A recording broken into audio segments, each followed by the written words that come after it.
네, 전국에 계신 소방 수험생 여러분 반갑습니다. 저는 에듀윌에서 행정법 담당하는 이재준이라고 합니다.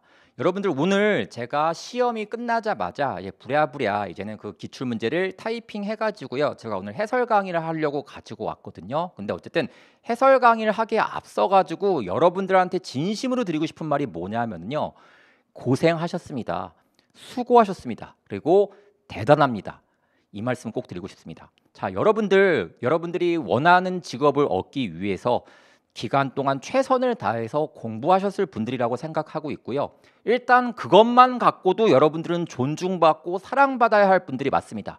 시험의 결과를 떠나서 일단 여러분들 스스로를 조금 마음속으로나마 격려하셨으면 좋겠다는 생각을 하고요. 또 오늘만큼은 또 최소한 내일만큼이라도 여러분들이 편한 마음으로 좀 푹 쉬셨으면 좋겠다는 마음을 갖고 있긴 하지만 그래도 어쨌든 빨리 해설을 드리는 게 강사로서의 예의라고 생각하고 있기 때문에 일단 해설 강의를 하도록 하기는 하겠습니다. 일단 해설 강의는요, 총 3가지 테마로 구성되어 있거든요. 첫 번째는 총평에 대한 이야기가 담겨져 있고요. 두 번째는 본격적인 해설 강의를 하고 있는 테마가 있고요. 세 번째는 앞으로 만약에 준비할 분이 있다라고 한다면은 어떻게 준비해야 되는지에 대한 이야기가 담겨져 있습니다. 여러분들이 좀 보시면서 도움 받으셨으면 좋을 것 같아가지고 촬영을 시작하게 되었습니다. 그럼 첫 번째 24년도 소방직 행정법 총론 기출문제 해설 들어가겠습니다. 총평을 한 줄로 하게 되면은 무난무난했다라고 평가하고 싶습니다. 무슨 뜻이냐면은 뭔가 우리가 평상시에 보지 못했었던 지문들을 막 섞어가지고 어렵게 나왔다라기보다는 충분히 우리가 그동안 기출문제에서 풀었었던 혹은 풀어야만 했었던 문제들 위주로 구성을 했는데 단 소방직 시험의 특징 중에 하나가 기출문제를 순수하게 내는 경우도 있긴 하겠지만 기출문제를 여러 가지 지문들을 섞어가지고 조금 어렵게 구성하는 경우도 있고요. 그 다음에 단어 하나 같은 거를 좀 추가시켜가지고 틀린 지문을 구성하는 그런 식의 문제 경향을 보이고 있는데 그게 이번 시험에서 반영이 되었습니다. 원래 이런 스타일은 소방 간부 문제에서 드러났었던 스타일이긴 하지만 제가 본 수업 때 여러분들 아시는 분들은 아시겠지만 제가 간부직 문제도 풀어드리면서 소방직 문제는 이렇게 기출 문제를 겹쳐서 설명하는 것들도 있고 그다음에 단어 하나를 끼워 넣어가지고 틀린 지문을 구성한 경우도 있다라고 제가 말씀드린 적이 있었거든요. 그게 이번 9급 행정법 시험에서 반영이 되지 않았나라는 생각이 듭니다. 그래서 여러분들이 무난했었지만 약간씩 좀 헷갈릴 만한 어려울 만한 소지가 있었던 건 사실이다라고 얘기를 합니다. 그래서 시험의 난이도를 한 글자로 표현하게 되면은 저는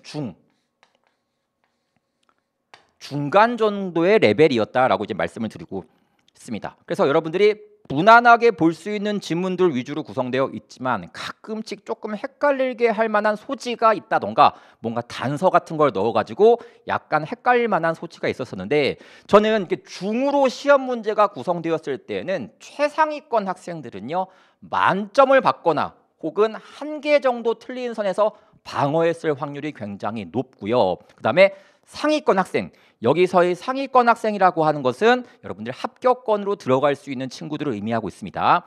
요 학생들은 맥시멈 한 3개 정도까지 틀려야지 혹은 아주 넓게 이해해가지고 4개 정도 틀려야지 여러분들이 합격권으로 갈 수 있는 발판이 된다고 생각을 합니다. 물론 다른 과목도 잘 본다는 전제 하에서요. 그래서 여러분들이 일단 기본적으로 이번 시험에서는 만점과 1개와 2개 사이가 굉장히 첨예하게 구간이 형성되지 않았을까라는 생각이 드는 시험이었습니다. 그럼 어쨌든 그 정도 느낌을 알고 있으시면 된다는 말씀이고요. 자, 두 번째는 본격적으로 이제 해설 작업을 하도록 시작할 건데 1번 문제부터 한번 구성 한번 해보도록 하겠습니다.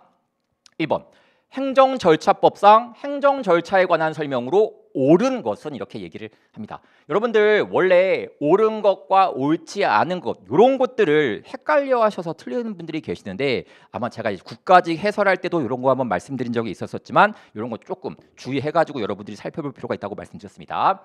1번 행정청은 처분의 신청을 받았을 때 항상 그 접수를 처리하여야 하며 여러분들 항상 이런 단어들은요 객관식 시험에서 좋아하는 워딩들이 아니기 때문에 약간 여러분들이 주의 깊게 보실 필요가 있다라는 제가 말씀을 드린 적이 있었거든요. 그래서 여러분들 이런 거 나오게 되면 항상 행정법은 뭔가 예외를 두려고 하는 듯한 뭔가 학문이기 때문에 뭔가 항상 이러하다 반드시 이러하다 이런 단어들 나오게 되면 약간 주의 깊게 볼 필요가 있다고 말씀을 드렸습니다. 그래서 일반적으로 처분의 신청을 받았을 때 그 접수를 처리해야 된다. 항상 처리해야 되는 것은 아니라 특별한 사정이 있다라고 하면은 또 거부도 가능한 게 사실이다라고 얘기할 수가 있고요.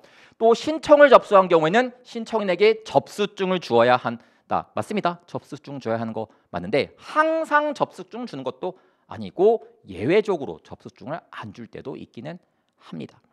2번 행정청은 처분의 처리 기간을 연장할 수가 있는데 이때 처분의 신청인에게 반드시 연장 사유와 처리 예정 기간을 통지할 필요는 없다. 여러분들 음식점 영업허가 신청을 하든 건축허가 신청을 하든지 일반적으로 처분의 처리 기간이 정하여져 있거든요. 그 기간을 연장할 때에는요. 우리가 심사가 더 많이 필요하니까 조금 더 시간이 필요하다라고 국민한테 알려주는 작업을 해야 됩니다. 그래서 이때 처분의 신청인에게 통지할 필요가 없다가 아니라 첫 연장 사유와 그 처리 예정 기간을 통지해야 되는 거구나 정도 기억하시면 된다는 말씀이고요. 3번은 행정청은 필요한 처분을 해당 처분의 성질에 비추어 되도록 구체적으로 정하여 공표하여야 한다. 맞습니다. 그래서 행정청이 처분할 때 자의적으로 처분하는 것을 방지하기 위해서 우리는 이런 기준에 따라서 처분하고 있습니다를 공표해야 된다. 그러나 처분 기준을 변경하는 경우에는 그러하지 아니하다. 아닙니다. 처분 기준을 새롭게 만들 때에도 우리는 이런 기준에 따라서 처분할 거다라고 하는 걸 알려야 되고요. 처분 기준을 변경할 때에도 알려줘야 되는 것이기 때문에 그러하지 아니하다는 틀린 지문이구나. 4번은 되게 대중적인 지문이었었거든요. 여러분들이 그 어떤 책을 보셨든지 간에 분명히 나왔을 그럴 지문이기 때문에 틀리지 말았어야 할 지문입니다. 처분의 신청인은 처분이 있기 전에는 처분 내용을 보완, 변경하거나 취하할 수가 있다. 다만 다른 법령 등의 특별한 규정이 있거나 신청의 성질상 보완, 변경하거나 취하할 수 없는 경우에는 그러하지 아니하다. 맞습니다. 흔히 말해서 우리가 사직서 신청을 했다. 사직서 제출을 했는데 행정청이 수리할 때까지는 우리가 아시겠지만 이거 철회 같은 거 가능하다 이런 느낌도 아시지 않습니까? 그런 뉘앙스로 가시면 된다는 말씀이겠죠. 정답은 4번 고르시면 되고요. 2번 취소할 수 있는 행정행위 하자의 승계에 관한 설명으로 옳은 것은 1번 여러분들 계고 처분이랑 그다음에 대집행 영장 통보 발부 처분 발부 통보 처분 이거 통지라고 하는 계고 통지 실행 비용 징수 일명 개통실비 사이에서는 선행 처분의 하자가 후행 처분을 승계된다라고 한다는 거 아시지 않습니까? 그래서 계고 처분에 대한 불가쟁력이 발생하였다면은 후행 처분인 대집행 영장 발부 통지 처분을 다투는 데 있어서 대집행 계고 처분이 위법하다는 것을 이유로 후행 행위 또한 위법한 것이라고 주장할 수 없다가 아니라 주장할 수가 있겠구나. 2번이죠. 대중적인 지문인데요. 선행 처분과 후행 처분이 서로 독립하여 별개의 효과를 목적으로 하는 경우에도 선행 처분의 불가쟁력이나 구속력이 그로 인하여 불이익을 입게 되는 자에게 수인 한도를 넘는 가혹함을 가져다 줄 때는 선행 처분의 하자가 후행 처분으로 승계된다라고 한다는 거 아시지 않습니까? 그래서 여러분들 표준지 공시지가 결정이랑 수용 보상금 결정이라고 한다는 거 서로 다른 목적을 다른 법적 효과를 목적으로 하고 있지만 하자 승계된다는 거 기본적인 패턴이라는 거 알고 있으시겠죠? 3번입니다. 구경찰공무원법에 따른 직위해제 처분과 면직 처분 얘네들은 하자 승계되지 않는다라고 한다는 거 체크하시면 되고요. 4번도요. 자, 소득금액 변동 통지와 징수 처분도 하자 승계되는 거 아니라고 여러분들이 거의 기계적으로 암기하고 있어야 할 테마들이었습니다.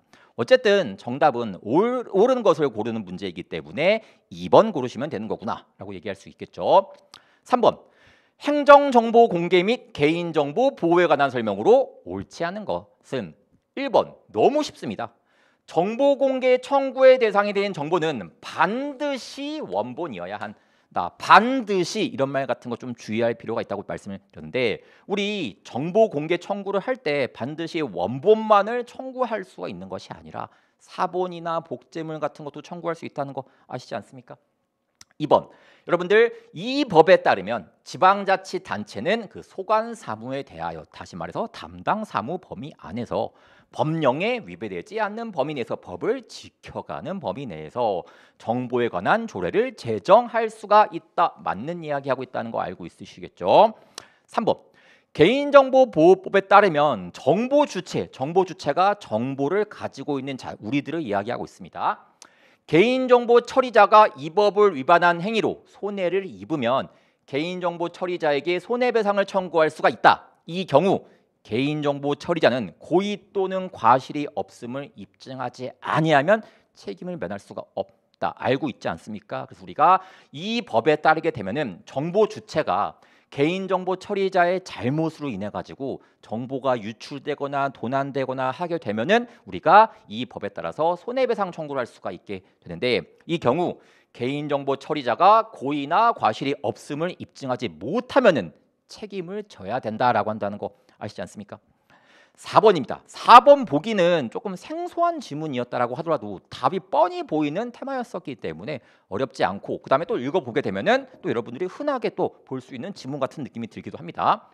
개인정보보호법에 따르면 개인정보와 관련한 분쟁의 조정을 원하는 자는 개인정보분쟁조정위원회에 조정을 신청할 수가 있으며 개인정보분쟁조정위원회는 신청 내용을 상대방에게 알려야 하고 상대방은 특별한 사유가 없는 한 분쟁 조정에 응해야 한다. 여러분들 개인정보 관련해서 소송을 제기하기 전에 분쟁조정위원회에다가 분쟁 조정을 신청할 수 있는 그런 테마들이 존재하고 있거든요.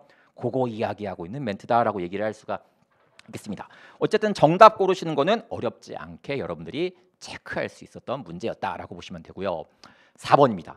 실효성 확보 수단에 대한 설명으로 옳지 않은 것은 행정청은 행정 목적을 달성하기 위하여 필요한 경우에는 법률로 정하는 바에 따라 행정대집행, 이행강제금 부과, 직접강제, 강제징수, 즉시강제 등의 조치를 취할 수가 있으며 이러한 조치는 필요한 최소한 범위에서 취해야 한다. 당연한 이야기하고 있다는 거 아시겠죠? 비례 원칙 같은 것들이 여기에서 드러나 있다라고 얘기할 수 있습니다. 2번 직접 강제라고 하는 것은요, 여러분들 아시겠지만 외국인들을 강제로 퇴거시키거나 영업소를 강제로 폐쇄시키거나 하는 작업들을 직접 강제라고 얘기합니다. 이 직접 강제는 다른 행정 강제와는 달리 사람의 몸에도 손을 댈 수 있는 그런 강제성을 띠고 있다 보니까 웬만하면은 보충성의 원칙을 적용해가지고 보충성의 원칙을 적용한다는 뜻은 후보 선수로 활용하겠다는 뜻인 거예요. 다른 것들 대집행, 이행 강제금 같은 것들을 우선적으로 활용하는 걸 베이스로 하고 그런 것들이 좀 힘에 붙일 때, 잘 안 될 때 직접 강제 활용하겠다는 뜻이거든요. 그래서 보충성을 특징으로 삼기 때문에 행정 대집행이나 이행 강제금 부과 방법으로는 행정상 의무 이행을 확보할 수 없거나 실현이 불가능한 경우에 실시해야 되는 거구나라고 한다는 거 체크하시면 된다는 말씀이고요. 그다음에 3번 보기 같이 보도록 하겠습니다. 너무 쉽죠? 토지의 명도 의무는 특별한 사정이 없는 한 대집행법에 의한 대집행될 수가 있다. 아니죠. 대집행법에 의해서 대집행 대상되는 것은 대체적 자기 의무의 불이행이 있을 때 가능하다는 거 아시지 않습니까? 철거 의무 같은 것들이요. 그래서 근데 이런 것들은 다른 사람이 대신 해줄 수 있는 의무, 비대체적 자기 의무이기 때문에 대집행 대상되는 것은 아니다. 4번 행정상 즉시강제와 관련하여 급박한 상황에 대처하기 위한 것으로 그 불가피성과 정당성이 충분히 인정된 경우 헌법상 영장주의에 반하지 않는다고 본 헌법재판소 판례가 있다. 맞습니다. 우리 헌법재판소에서 즉시강제할 때 영장이 필요하냐 필요하지 않느냐에 대해서 논란이 있는 테마에 대해서 이야기하고 있는 부분이 있는데요. 즉시강제는 기본적으로 급박한 상황을 전제로 하는 것이기 때문에 법원에 의해서 영장 같은 거 발부받지 않아도 실행할 수 있다라고 하는 헌법재판소 판례가 존재하고 있거든요. 맞는 지문이겠죠. 정답은 3번 고르시면 되는 거구나 라고 보시면 되고요. 5번 행정상 손실보상에 대한 설명으로 옳은 것은 1번 헌법재판소는 공시지가에 의한 보상을 하는 것은 합헌으로 보았으나 맞습니다. 우리 보상금 받을 때 표준지 공시지가에 의해서 한다는 거 아시지 않습니까? 그래서 요거 합헌으로 보았고요. 또 개발이익을 배제하는 거 이거 위헌이라고 하였다. 아닙니다. 개발이익을 배제하는 것은 거품 낀 가격이기 때문에 요걸 뺀 상태에서 토지 가격을 산정해야 된다라고 하는 것은 위헌이 아니라 이거 합헌 결정을 받았습니다. 2번이죠. 공익사업을 위한 토지 등 취득 및 보상에 관한 법률에 따라 공익사업에 필요한 토지 등의 취득 또는 사용으로 인하여 토지 소유자나 관계인이 입은 손실은 사업시행자가 보상해야 된다. 사업시행자 보상 원칙. 이때 보상은 해당 공익사업을 위한 공사에 착수하기 이전에 이루어져야 된다. 사전 보상의 원칙. 다른 특별한 규정이 없는 현금 지급을 원칙으로 한다. 현금 지급의 원칙. 세 가지 테마가 한 지문에 다 녹아 있었습니다. 제가 처음에 말씀드렸다시피 보통은 사업 시행자가 보상해야 된다. O냐 X냐. 그 다음에 착수하기 전에 보상하냐 O냐 X냐. 혹은 현금 지급하냐 O냐 X냐 이런 식으로 문제를 하는데 세 가지 옳은 지문을 다 한 지문에 넣어가지고 조금 여러분들이 읽는데 좀 벅참을 느끼게 하는 테마였었지만 요 테마 자체가 되게 쉽게 알고 있는 테마였었기 때문에 정답 고르시는 데는 아무 문제가 없었을 거라고 생각을 합니다. 그래서 2번 체크하시면 된다는 말씀이겠지만 어쨌든 3번 보겠습니다. 자, 여러분들 수용유사적 침해 이론이라고 하는 것이 있습니다. 수용유사적 침해 이론은요. 이게 우리나라 법원에 의해 가지고 대법원에 의해 가지고 받아들여진 이론이냐? 아닙니다. 제가 여러분 수업 때 뭐라고 얘기했었냐면은 수용유사 침해 이론, 수용적 침해 이론, 희생보상 청구 이론 이 세 가지는요. 우리나라 대법원에 의해 가지고 받아들여진 이론은 아니다라고 설명드린 적이 있었거든요. 제가 이거 사실관계가 좀 재미있기도 해가지고 설명드릴 수도 있기는 하겠지만 어쨌든 오늘은 해설 작업을 하는데 그냥 머무르는 시간이기 때문에 그 시간을 아끼고자 설명드리지는 않겠지만 어쨌든 수용유사적 침해 이론은 대법원에서 받아들인다고 판시하였다는 틀린 지문이구나라고 얘기할 수가 있고요. 4번입니다. 여러분들 하천구역으로 편입된 토지에 대한 손실보상 청구권 그냥 암기하시면 되는 거죠. 당사자 소송으로 처리한다라고 한다는 거 아시지 않습니까? 그래서 민사소송 절차에 따라야 한다는 틀린 지문이다라고 보시면 되겠죠. 정답은 아까 말씀드린 대로 2번 고르시면 되겠고요. 6번 신뢰보호 원칙에 대한 설명으로 옳지 않은 것은 1번 요거 틀린 분들은 없으실 거라고 생각을 합니다. 여러분들 행정청의 공적 견해 표명이 있다고 인정하는 경우에는 아시겠지만 형식상의 권한 분장에 국한해서 파악하는 것이 아니라 이런 것들을 언동을 막 구체적으로 파악을 해가지고 공적 견해 표명이 있었는지를 파악한다라고 한다는 거 너무나 대중적인 지문이죠.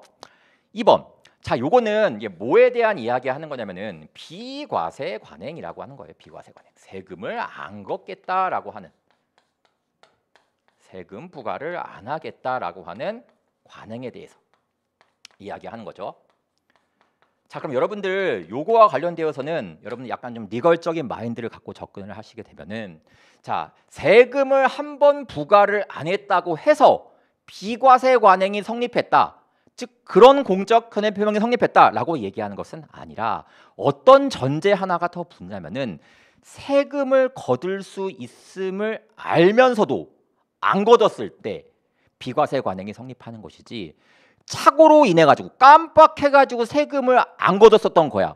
이런 거는 비과세 관행이 성립하지 않는다라고 얘기를 하고 있습니다. 다시 말해서 비과세 관행은 세금을 안 걷은 그 객관적인 사실만 있다고 해가지고 비과세 관행이 성립하는 것이 아니라 거기에 한 가지 추가로 세금을 거둘 수 있음을 알면서도 부과하지 않은 그런 사정이 뒷받침돼야지만 비과세 관행이 성립했다라고 한다는 거 아시지 않습니까? 그래서 2번 특정 사항에 관하여 신뢰보호 원칙상 행정청이 그와 대치되는 조치를 할 수 없다고 할 수 있을 정도의 행정 관행이 성립되었다고 하면은 그러니까 신뢰보호 원칙을 적용하려면 이런 뜻이에요. 신뢰 적용하려면 후행 조치를 못하게 하려면 반대되는 후행 조치를 못하게 하려면 상당 기간에 걸쳐 그 사항에 관하여 동일한 처분을 했다는 객관적인 사실이 있는 것으로 만족한다가 아니라 사정이 있음을 알면서도, 다시 말해서 거둘 수 있다는 걸 알면서도 안 거둔 사정이 있어야지 이게 신뢰보호 원칙을 적용할 수 있는 공적 견해 표명에 해당하는 거구나를 이렇게 설명하는 멘트였다고 보시면 되겠습니다. 3번도 보도록 하겠습니다. 행정청은 공익 또는 제3자 이익을 현저히 해칠 우려가 있는 경우를 제외하고는 행정청에 대한 국민의 정당하고 합리적인 신뢰는 보호해야 된다. 설마 이걸 정답 고르신 분들은 없으셨겠죠? 4번입니다. 행정청이 공적인 견해를 표명할 당시의 사정이 사후에 변경된 경우 공적 견해가 더 이상 개인에게 신뢰의 대상이 된다고 보기 어려운 만큼 특별한 사정이 없는 한, 즉 원칙적으로 행정청이 그 견해 표명에 반하는 처분을 하더라도 신뢰보호 원칙이 위반된다고 할 수가 없다. 맞죠? 여러분들 공적 견해 표명을 했다가 추후에 사정이 변경된다라고 하면은 그 공적 견해 표명은 실효되게 되어 있기 때문에 굳이 그거를 꼭 지켜줘야 할 테마로 구속되지는 않는다는 거 아시지 않습니까? 그거 정리하면 맞출 수 있는 문제였었습니다. 근데 여러분 2번이 약간 생소하게 느껴졌다고 하더라도 1번, 3번, 4번 지문들은 이미 여러분들이 기출문제나 모의고사를 통해서 충분히 접근할 수 있었던 내용이었었기 때문에 정답 고르는 건 어려운 건 아니었었다. 7번 법률 유보의 원칙에 대한 설명으로 옳지 않은 것은 설명할 필요 없죠. 법률 유보 원칙은 법률의 근거를 가지고 작용을 하라는 건데 중요한 것은 국민의 기본권과 밀접한 영향을 갖는 영역은 반드시 국회의원이 정한 법률에 따라 가지고 작용을 해야 된다라고 한다는 거 아시지 않습니까? 그래서 여러분들이 요거는 뭐 따로 설명할 필요는 없기 때문에 넘기도록 하고요. 2번도 너무 쉽죠. 조례는요 상위법의 위임을 받지 않고도 만들어질 수가 있어요. 왜? 우리가 조례를 만들라고 뽑아놓은 의원들이 있거든요. 일명 지방의원이라고 해서 지금 현재 제가 있는 동작구에서도 동작구 의원들이 조례 만들 준비를 항상 대기하고 있기 때문에 굳이 조례를 만들기 위해서는 법률의 위임이 없어도 만들어질 수가 있습니다만 조례의 내용이 침익적일 때에는 위임이 필요하게 됩니다. 단 위임을 해줄 때에도 포괄위임 해줘도 된다는 거는 상식적이지 않습니까? 그래서 요거는 포괄적인 것으로도 충분하다라고 한다는 거 체크하시면 된다는 말씀이고 3번 수업 시간 때 제가 엄청나게 반복했었던 내용 중에 하나 있는데 자 토지 등의 소유자가 사업 시행 인가 신청 시에 필요한 소유자의 동의 요건을 정하는 경우 이거는 국민들한테 매우 중요한 영역이라고 파악하고 있기 때문에 반드시 법률로 정해져야 된다라고 얘기할 수가 있겠죠. 근데 문제에서는 법률로 규정해야 될 사항은 아니다는 틀린 지문 되겠구나라고 보시면 되고요. 4번 여러분들 TV 수신료 금액 결정은 매우 본질적인 사항이기 때문에 반드시 법률로 정해야겠지만 누가 징수할지는 그렇게 중요한 것은 아니기 때문에 반드시 법률로 정할 필요는 없다라고 한다는 거 아시지 않습니까? 그래서 여러분들 이거 쉽죠? 요거는 이제 몇 달 전에도 이제 우리나라에서 좀 사회적으로 이슈가 된 사안이기도 했었기 때문에 아마 출제위원회에서 좀 건드리지 않았나라는 생각이 들고요. 저도 모의고사 때 그런 걸 반영해가지고 좀 출제했었던 지문이기도 했었죠. 어쨌든 요거 설명할 필요 없겠죠. 8번 행정절차법상 확약에 관한 설명으로 옳지 않은 것은 여러분 이번에 행정절차법 문제가 세 문제가 출제가 되었거든요. 보통 행정법 시험에서 행정절차법 문제는 한 문제 혹은 두 문제 정도가 출제되는 것이 일반적인데 세 문제를 출제했습니다. 그럼 왜 세 문제를 출제했을까를 곰곰이 생각해 보니까 우리가 행정절차법이 2년 전에 많은 부분이 개정되고 추가된 부분이 생겼었거든요. 그 부분을 내기 위해서 일부러 행정절차법 문제를 좀 많이 낸 게 아닌가라는 생각이 들어서 여러분 제 수업 들으신 분들 아시겠지만 제가 요 부분 확약 같은 부분, 공표 같은 부분들은 되게 중요하게 오래 출제될 수 있는 파트이기 때문에 잘 정리하라고 해가지고 제가 표까지 만들어서 정리해드린 적이 있었거든요. 그래서 아마 그거 보신 분들은 쉽게 접근하지 않았을까라는 생각이 듭니다. 1번 법령 등에서 당사자가 신청할 수 있는 처분을 규정하고 있는 경우 행정청은 당사자 신청에 따라 장래에 어떠한 처분을 하거나 하지 아니할 것을 내용으로 하는 확약을 할 수가 있다. 쉽죠? 2번 행정청은 다른 행정청과의 협의 등 절차를 거쳐야 하는 처분에 대하여 확약을 하려 하는 경우는 확약이 확실한 약속이죠. 처확약을 하기 전에 그 행정 절차를 거쳐야 한다. 맞습니다. 그래서 괜히 함부로 건축허가 내줄게라고 약속하지 말고 건축허가 내주기 전에 만약에 소방청장이나 다른 사람 행정청이랑 뭔가 사전에 협의해야 된다라고 하면은 그 협의부터 거친 다음에 약속하라고 얘기하는 것이 맞다라는 뜻이겠죠. 3번 확약을 한 후에 확약의 내용을 이행할 수 없을 정도로 사정이 변경된 경우에는 확약에 기속되지 않는다. 사실 이 지문은 아까 봤었던 거 신뢰보호 원칙에서 공적 견해 표명을 하고서 사정 변경된 경우에는 실효된 것이기 때문에 거기에 딱히 구속되거나 기속되는 건 아니다. 그 지문의 연장선상에 있는 테마이거든요. 어려운 거 아니고요.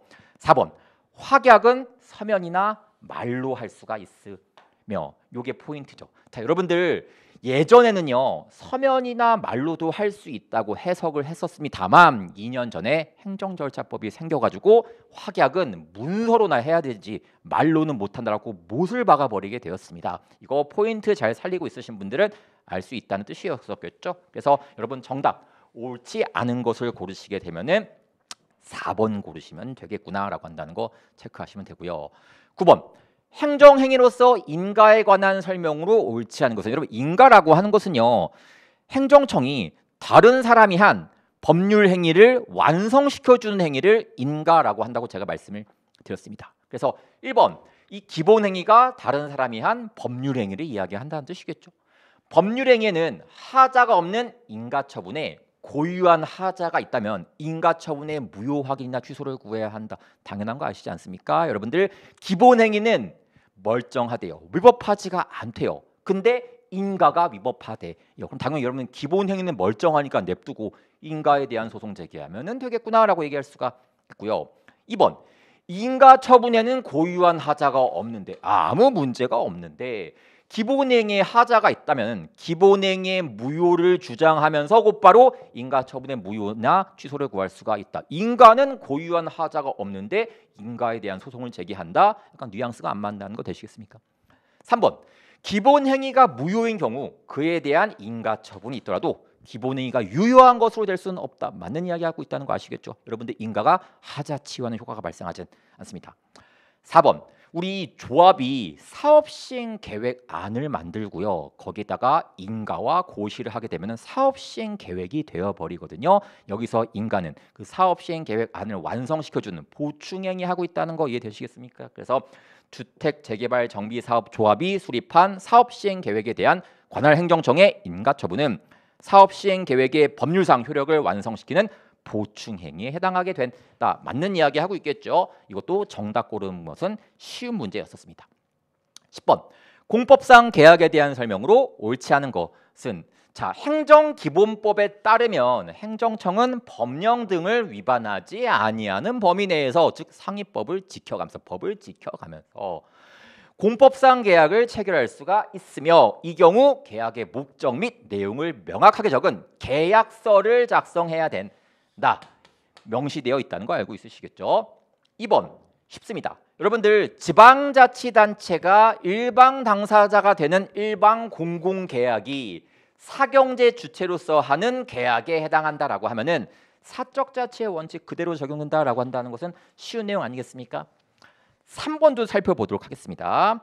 3번 제가 되게 고민했었던 게 혹시 이것도 틀릴 만한 여지가 있을까라는 생각이 들었었는데 처음 봤을 때 약간 여러분들이 급하게 글을 읽다 보면은 공법상 계약이니까 당사자 소송 제기해야지 맞네 라고 생각하실 수가 있고요. 또 4번도 보면은 여러분들 이것도 우리가 풀어봤었던 내용인데 지방자치단체를 당사자로 하는 계약에 관해서 계약의 성질이 사법상 계약인지 공법상 계약인지에 상관없이 원칙적으로 지방자치단체로 당사자로 하는 계약에 관한 법률 규율이 적용된다. 이것도 맞는 지문이에요. 1번, 2번, 3번, 4번 다 맞네. 급한 마음에서 정답이 뭐지라고 해가지고 찍다가 틀릴 수도 있다는 생각이 들긴 했었습니다만 꼼꼼하게 읽어보시게 되면요. 자, 공법상 계약의 한쪽 당사자가 다른 당사자를 상대로 효력을 다투거나 이행을 청구한 소송은 공법상의 법률 관계에 관한 분쟁 입으로 여기까지 맞습니다. 그래서 당사의 소송을 제기하는 것이 맞는데 문제는 뭐라고 나오냐? 분쟁의 실질이 손해배상액의 구체적인 산정 방법 및 금액에 국한되는 경우라는 말이 나와 있습니다. 이 소송에서의 분쟁은요 손해배상액과 관련된 테마 테마입니다. 여러분 손해배상액은요 국가배상 청구 소송을 제기하는 것이 맞는 것이지 당사자 소송을 제기하는 테마가 아니거든요. 그래서 우리가 국가배상 청구 소송 즉 민사 소송으로 처리를 해야 될 사안인 것이지 이것을 당사자 소송으로 처리할 테마는 아니다라고 한다는 거 체크하시면 됩니다. 그래서 여러분들 아시겠지만 국가배상법을 적용하기 위한 공무원의 직무에는 권력적 작용뿐만이 아니라 아시다시피 공무원의 관리 작용, 그러니까 관리 작용도 포함된다는 거 아시죠? 관리 작용은 비권력적 작용에서 공법상 계약 같은 것도 포함된다는 거 알고 있으시겠죠? 행정지도 같은 것도 포함되겠고요. 그러니까 공법상 계약이 위법해가지고 손해배상액을 책정할 때는 그것도 공무원의 직무행위의 범위 안에 들어가는 것이기 때문에 국가배상법을 적용해가지고 우리가 소송 제기할 수가 있다라고 한다는 거 체크하시면 된다는 뜻이거든요. 여러분들이 요것만 보게 되면은 틀릴 수 있는 지문이었었지만 꼼꼼하게 요 지문을 정확하게 캐치했다라고 하면은 그래도 여러분들이 정답 고르시는 데는 지장 없을 지문이라고 생각을 합니다. 자, 그다음에 11번 문제도 보겠습니다. 자, 11번 문제가 약간 좀 어렵게 느껴지실 수 있었을 지문입니다. 그래서 집행정지에 관해서 되게 좀 깊숙한 내용까지 묻는 지문이기도 하거든요. 일단은 행정소송법상 집행정지에 관한 설명으로 옳지 않은 것은 자 1번입니다. 일단 집행정지는 간단하게나마 하나 보여드리도록 하겠습니다. 자, 이건데 동작구청장이 있어요. 동작구청장. 그러니까 동작구청장을 행정청이라고 하죠. 행정청이라고 합니다.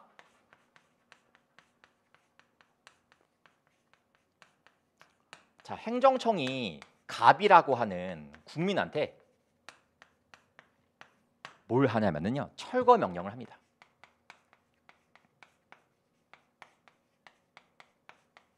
너 건물 때려 부셔라고 의무를 부과한다는 뜻이겠죠. 그러면은 이 갑이라고 하는 국민은 뭐를 할 수가 있냐면요, 철거 명령에 대한 취소 소송을 제기할 수 있습니다.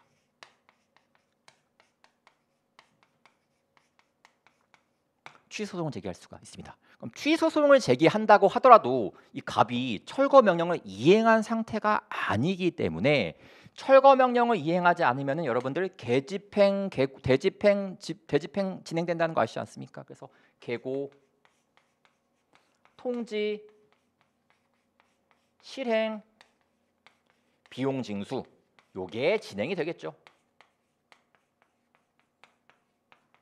그래서 수험생 대부분은 이거 개통실비라고 이제 해석들을 많이 하신다는 뜻이겠죠.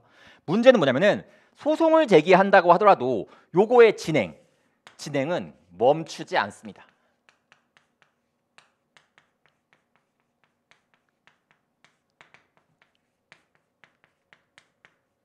집행 부정지가 원칙이라는 뜻인 거예요. 부정지가 원칙이라는 뜻입니다. 그렇지만 예외적으로 이게 정지할 때가 있어요. 이 계고 통지 실행 비용 징수가 멈춘 상태에서 이 소송이 계속 진행될 때가 있거든요. 그게 바로 예외라고 얘기할 수 있는 그런 집행정지 사안이라고 보시면 된다는 뜻이겠죠. 그럼 언제 집행정지가 되는 것이냐인데 일단은요 요건이 필요합니다. 요건이 필요한데 뭐 적극적 요건도 있고 그다음에 소극적 요건도 있습니다. 만 제가 너무 깊게 설명하면 되게 힘들어지는 테마이다 보니까 조금만 이 문제 풀 수 있을 정도로만 설명하게 되면은 적극적 요건에는 뭐가 있냐면요, 이 본안 소송이 계속되고 있어야 된다는 전제가 있습니다. 그러니까 이 집행정지라고 하는 거, 개통실비를 멈춰달라고 하는 것은요, 기본적으로 이 본안 소송, 철거 명령에 대한 취소송이 진행 중일 것을 전제로 해가지고 집행정지가 되는 것이지 따로 법원에 이 개통실비만 멈춰주세요라고 신청할 수 있는 절차가 존재하지가 않거든요. 그렇기 때문에 본안이 계속될 것이 전제가 돼야 되는 거구나라고 보시면 됩니다. 그 관점에 따라서 2번 보기부터 살펴보시게 되면요, 보겠습니다.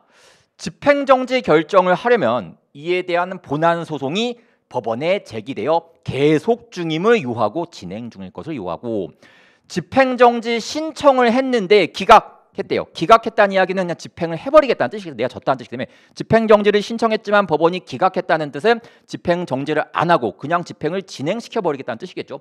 이거에 대해서 항고할 수 있다는 거 아시지 않습니까? 항고를 해야 되는데 얘가 본안 소송이 취하되었다라고 이야기를 합니다. 이 소송이 취하가 되었대요. 그럼 여러분들 이 집행정지는 이 소송이 진행될 것을 전제로 해서 집행정지를 해주는 것인데 이게 취하가 되었다라고 한다면은 기각 결정에 대한 항고하는 것도 아무 의미가 없으니까 그냥 각하될 수밖에 없겠구나. 그냥 그런 느낌으로 가시면 된다는 뜻이겠죠. 자, 두 번째 1번 보겠습니다. 처분 등이나 집행 또는 절차의 속행으로 인한 손해 발생의 우려, 이게 집행 정지를 하기 위한 적극적 요건에 해당하는 건데, 여러분 이거는 누가 입증해야 되는 것이냐면은 국민, 즉 신청인, 즉 국민이 입증하는 것이 맞습니다. 무슨 뜻이냐면은 이 개통 실비가 계속 진행되게 되면은 나한테 손해 발생이 굉장하게 발생하게 된다라고 하는 것은 원고인 신청인 측에서 입증하는 것이 맞는데, 문제는 뭐냐면은 여러분들 집행정지를 해줄지 말지는요, 이 철거명령에 적법한지 위법한지 그걸 따진 테마가 아닙니다. 지금 현재 얘한테 이런 커다란 손해, 법에서는 회복하기 어려운 손해라는 표현을 쓰죠. 회복하기 어려운 손해가 발생할지 말지가 심사 대상이 되는 것이지, 이 처분이 위법한지 적법한지는 심사 대상 되는 것이 아니기 때문에, 자, 효력정지 신청을 기각한 결정에 대해서 행정처분 자체의 적법 여부를 가지고 불복사유를 삼을 수는 없다. 다시 말해서 이 처분이 위법하니까 집행정지 해주세요, 이런 것들은 여기서 통하는 작업은 아닌 것이다를 이렇게 표현하는 뜻이겠죠. 제가 조금 더 디테일하게 설명할 수도 있기는 하겠지만 어쨌든 해설 강의니까 그 정도까지만 설명하도록 하고요. 3번 보기도 한번 보도록 하겠습니다. 3번, 제재 처분에 대한 행정소송 절차에서 처분에 대해 집행정지 결정이 이루어졌더라도 해당 처분이 최종적으로 적법한 것으로 확정되어 집행정지 결정이 실효된 경우, 다시 말해 기각 판결 받았다는 뜻이거든요. 이게 이제 어떤 상황이냐면은 보여드리겠습니다. 이게 공무원 시험에서는 한 번도 출제가 된 적이 없었던 지문이기는 한데요. 일단 보여드릴게요. 자, 제재 처분이라고 하는 것을 제가 보조금 지급 결정 취소라고 하겠습니다. 여러분 제가 갑자기 3월 7일이라고 하는 말을 쓰니까 이게 뭔 소리지라고 생각하시는 분들이 계실 텐데, 그냥 제가 좋아하는 숫자 붙인 거라서 아무 의미 없으면 3월 7일이라는 제가 제 수업 때 항상 쓰는 그냥 하나의 요일이니까 뭐 그 날짜니까 뭐 크게 신경 쓸 필요 없습니다. 어쨌든 3월 7일 날 행정청이 잘 보조금 받고 있는 사람한테 보조금 지급 결정을 취소해 버리게 된다. 이것을 제재 처분이라고 할게요.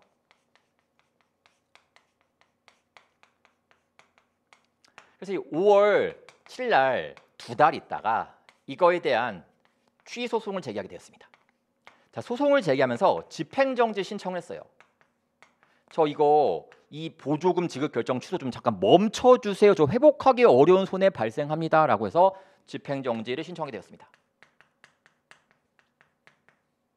근데 다행히 운이 좋게도 5월 17일 날 10일 있다가 집행정지 결정을 인용해주는 결정하게 됐습니다. 요걸 멈춰줬다는 뜻이에요. 멈춰줬다는 뜻. 그럼 여러분들 이게 멈춘다는 이야기는 보조금을 지급받는다는 뜻이겠네. 보조금 지급받는다는 뜻이겠죠. 보조금 계속 몇 달간 지급받다가 어쨌든 이거에 대한 소송에 대한 결과물이 7월 7일 날 나오게 되었습니다. 뭐 기각 판결 나왔어요.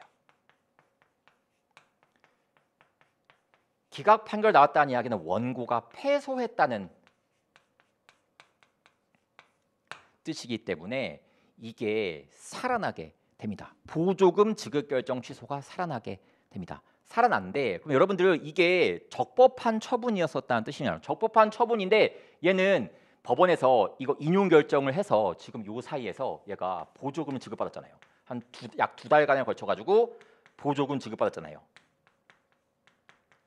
이거 다시 반환하도록 명령해야 된다라고 하는 것이 요 판례의 취지이거든요. 되게 어렵죠. 집행정지에서 가장 어려운 판례입니다. 그래서 정답을 고르시는 좀 약간 어려운 문제이기도 했었습니다만, 어쨌든 이 보조금 지급 결정을 취소했다가 취소송에서 집행정지 신청을 통해서 인용 결정이 되어서 다시 보조금을 지급받습니다. 지급받는데 최종적으로 이 처분이 적법하다라고 했다면은, 원래 얘는 보조금 지급을 받으면 안 됐었을 사람이잖아요. 안 됐었을 사람이니까 이 보조금 지급받은 거에 대해서 추후에 반환 명령을 해서 다시 보조금 줬었던 것을 빼앗아야 한다라고 하는 것이 판례 입장이긴 하였었거든요. 그게 3번 보기이기는 합니다. 어쨌든 자, 최종적으로 적법한 것으로 확정되어 집행정지 결정이 실효된 경우, 처분이 적법한 것으로 확정되었다는 이야기는 기각 판결 내렸다는 뜻이겠죠. 처분청은 당초 집행정지 결정이 없던 경우와 동등한 수준으로, 즉 보조금 취소 이거 집행정지 결정이 없으면은 보조금을 못 받는 상태겠죠. 그거와 동등한 수준으로 해당 제재 처분이 집행되도록 하여서는 아니 된다가 아니라 해당 처분이 집행되도록 해야 되는 것이구나. 그래서 보조금 같은 거 줬다라고 하면은 빼앗는 게 맞는 것이구나라고 한다는 거 체크하시면 되겠죠. 4번입니다. 이거는 어려운 거 아닌데 영업정지 3개월을 받아갔는데 소송 제기했는데 영업정지 받는 중간에 집행정지가 되었습니다. 그럼 영업정지가 더 이상 실현되지가 않겠죠. 그렇지만 나중에 판결이 나와버리게 된다라고 한다면은 집행정지 결정이 실효되니까 그 멈췄었던 기간에 대해서는 다시 집행정지를 하지 않는 상태, 다시 말해서 영업정지 효력을 발생시킨 거구나라고 하는 것이 4번 판례죠. 그래서 효력기간이 정해져 있는 제재적 행정처분에 대한 영업정지 3개월 같은 거 취소 소송에서 법원이 본안소송 판결 선고 시까지 집행정지 결정을 하면은 영업정지가 멈춘다는 뜻이에요. 처분에서 정해둔 효력기간은 판결 선고 시까지 집행하고 있지 않다가 영업정지가 멈추고 있다가 판결이 선고되면 그때 집행정지 결정의 효력이 소멸함과 동시에 영업정지 효력이 당연히 발생하게 돼서 영업정지 기간이 시작되는 거구나라고 얘기합니다. 그러니까 집행정지 할 때 판결할 때까지만 집행정지 해주겠다, 판결할 때까지만 영업정지를 잠깐 멈추겠다는 뜻은 판결이 나가게 되면은 다시 영업정지 효력은 생기는 거구나라고 한다는 거, 그거 이야기할 수 있다는 뜻이겠죠. 여러분 정답은 우리가 1번, 2번, 3번, 4번 다 어려운 지문이기는 합니다만 그래도 여러분들이 좀 공부가 되신 분이라고 하면은 분명히 3번 고를 수 있는 문제이기는 합니다. 여러분 일단 뉘앙스 상으로도 집행정지 결정이 취소가 되었다라고 한다면은 처분청은 당초 집행정지 결정이 없었던 경우와 동등한 수준으로 그 상황을 만드는 것이 맞겠구나라고 하는 건 뭐 사실 당연한 이야기이기는 하거든요. 말이 좀 어려서 그렇지. 어쨌든 정답은 이제 3번 고르시면 되는 내용이다라고 얘기할 수가 있죠. 12번 국가배상 책임에 대한 설명으로 옳지 않은 것은 1번 쉽습니다. 우리 영조물, 여기서의 영조물은 곡물을 가리키고 있는데 곡물에 하자가 있다라고 한다는 것은요 완전 무결함을 못 갖추고 있을 때 하자가 있다고 얘기하지를 않고요. 상대적인 안정성을 못 갖추고 있을 때, 통상적인 안정성을 못 갖추고 있을 때 하자가 있다고 얘기를 합니다. 그래서 완전 무결한 상태를 유지할 정도의 고도의 안정성을 갖추지 아니하였다고 하여 하자가 있다고 단정할 수는 없고, 영조물 이용자의 상식적이고 질서 있는 이용 방법을 기대한 상대적인 안정성을 갖추는 것으로 충분하다라고 얘기를 합니다. 2번 영조물 설치나 관리의 하자란 공공의 목적에 공여된 영조물이 용도에 따라 갖춰야 할 안정성을 갖추지 못하고 있음을 말하고, 여기서 안정성을 갖추지 못한 상태란 영조물을 구성하는 물적 시설 자체에 있는 물리적 외형적 흠결이나 그 불비가 갖춰지지 않다는 뜻이겠죠. 외형상 뭔가 문제가 있음을 경우에 한한다라고 얘기하겠다는 뜻입니다. 여러분들 기능상 하자라고 해가지고요, 외형 자체는 멀쩡하지만 소음이 많이 발생해가지고 국가배상을 인정한 사례가 있지 않습니까? 김포공항 사건도 있었었고요. 그다음에 매양리 사격장 사건도 있었었고요가 있었습니다. 그러니까 외형상 우리 물건에 하자가 있다는 것은 외형에 문제가 있을 때, 곡물에 문제가 있을 때, 곡물에 홈이 크게 파여져 있을 때에도 외형상 하자가 있는 것이겠지만, 외형상 멀쩡하다고 하더라도 기능상 역할적으로 봤을 때 소음이 많이 발생한다라고 하면은 그것도 하자가 있는 경우에 해당하는 것이기 때문에 요거는 틀린 지문이구나라고 한다는 점 체크하시면 된다는 말씀이고요. 3번 대법원의 판단으로 관계법령의 해석이 확립되고 이어 상급 행정기관 내지 유관 행정부서로부터 시달된 업무 지침이나 업무 연락 등을 통하여 이를 충분히 인식할 수 있게 된 상태에서, 다시 말해서 이렇게 법을 해석하는 것이 국룰이다라고 한다는 것이 충분하게 인식될 수 있는 상태에서 확립된 법령 해석에 어긋나는 견해를 고집하여 계속하여 위협한 행정처분을 했다. 딱 봐도 공무원이 딱 고의나 과실, 뭔가 커다란 잘못이 있구나, 일부러 했거나 주의 의무를 위반한 게 있겠구나라고 하는 것이 느껴지지 않습니까? 그렇기 때문에 이런 상대방에게 피해를 준다라고 하면은 공무원의 고의 또는 과실로 인한 것이 되어서 손해를 배상할 책임이 있겠구나, 당연한 이야기하고 있겠죠. 4번을 여러분들이 틀릴 수 있는 확률이 있다고 생각하는데 이 가로친 부분을 여러분들께서 간과했다라고 하면 틀릴 수가 있겠죠. 자, 여러분들 예시 한번 들어볼게요. 서울시에서 지금 현재 제가 동작구에 있으니까요. 동작구청장한테 어떤 사무를 위임했습니다. 이런 걸 기관위임이라고 얘기를 합니다. 지방자치단체장한테 위임한 것을 기관위임이라고 얘기를 합니다. 근데 이 기관위임 사무를 받아가지고 동작구청장이 이 사무를 관리를 하는데, 이 영조물 같은 것을 관리를 하는데, 영조물 관리 공물이죠. 여기서는 공물을 의미합니다. 관리에 하자가 있었던 거예요. 그러니까 통상적인 안정성을 저해할 만한 뭔가 문제가 있었습니다. 그러면서 국민이 손해를 보게 되었습니다. 그럼 우리가 국가배상을 청구할 수가 있는데 누구랑 누구한테 청구할 수가 있냐? 얘한테도 청구할 수 있고 얘한테도 청구할 수가 있다. 우리는 국가나 지자체한테 청구하는 거니까 상급 행정기관한테도 청구할 수가 있고, 그다음에 하급 행정지방자치단체에도 제기할 수가 있다라고 얘기한다는 뜻이죠. 문제는 뭐냐면은, 자, 얘가 왜 책임지냐? 사무의 귀속주체로 책임지는 거예요. 사무의 귀속주체로 책임을 지고, 얘가 왜 책임지는 거냐면은 비용 부담자로서 책임지는 겁니다. 비용을 비용을 부담하고 동작구의 예산을 가지고서 사무를 관리한 영조물을 관리하는 것이기 때문에 비용을 겉보기에 부담한다는 뜻이죠. 비용 부담자로서 책임을 집니다. 근데 문제에서 뭐라고 얘기하고 있냐면은 비용은 상급 지방자치단체가 부담하기로 한다. 비용 부담자가 얘가 된다는 뜻이죠.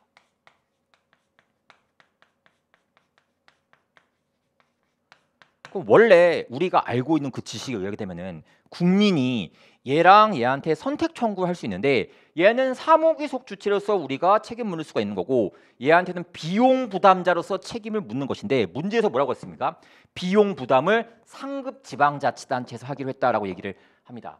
요거 책임지지 않겠다는 말과 똑같은 표현이겠죠. 그러니까 결국은 얘한테 손해배상 청구를 할 수는 없겠고 얘한테만 청구를 해야 되겠구나라고 한다는 거 체크하시면 됩니다. 그래서 상급 지방자치단체가 하위 지방자치단체장에게 영조물 설치 관리 권한을 위임하면 비용은 상위 지방자치단체가 부담하기로 함.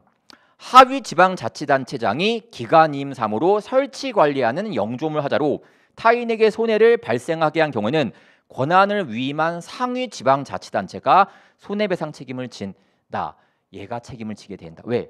비용 부담자가 얘로서 넘어가 버렸기 때문에. 이해되시겠습니까? 그래서 그런 뉘앙스로 가시면 된다는 뜻이겠죠. 그래서 여러분들 이 가로친 부분, 이 문제의 조건을, 지문의 조건을 잘 이해해야지 풀 수 있었던 지문이기도 했었다라고 얘기를 합니다. 아무튼 정답은 2번 고르시면 되는 거. 나는 기능상 하자라고 하는 테마만 알고 있으면은 충분히 여러분들이 생각해서 고를 수 있는 지문이기도 했었습니다. 13번.